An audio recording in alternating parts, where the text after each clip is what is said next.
Today I'm taking a look at the VEVOR Winch.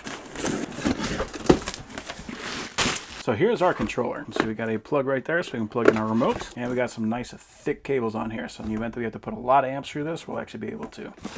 We got our ground cable. We can see we got eyelets on both sides. Those connect from the winch to the chassis of the vehicle or to the negative terminal.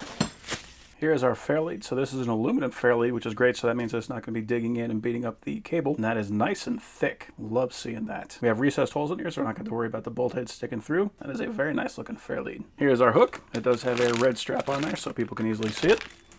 And here's our remote. So we got that 3-pin plug, and then a pretty simple momentary switch out and in.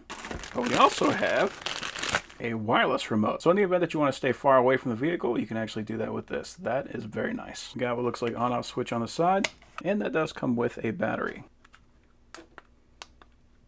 We got our hardware, and we got a couple of mounting clamps for that control box. Here is our instructions, and I am happy to see this does actually have a clutch on it.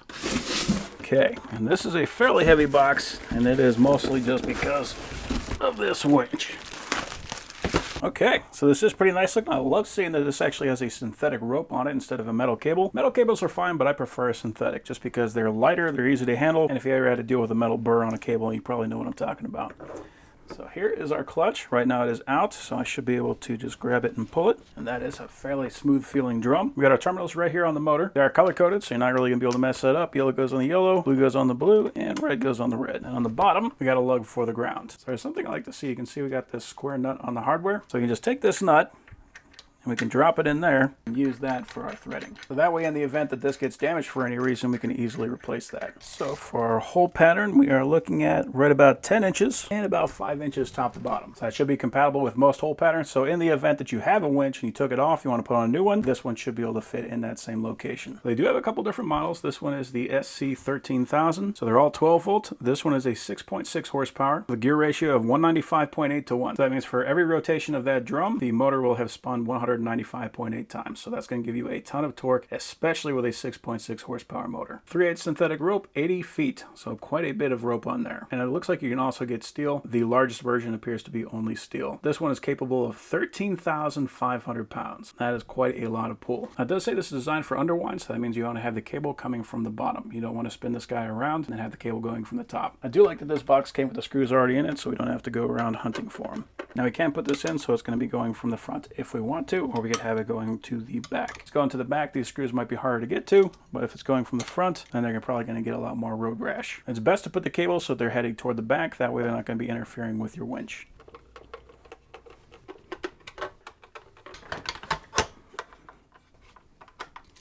So we got a nut and washer. Now we drop on the cable, other washer, other nut. And you want to try to grab the wire and hold it out a little bit, that way it doesn't get sucked in toward the motor. You want it to be fairly tight so it doesn't create heat. And we got this boot, and it just fits over the top.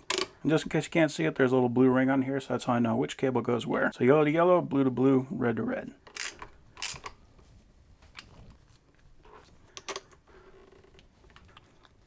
So then on the bottom, we got this small wire, which is going to be our ground going to the control box, and then we got this large wire.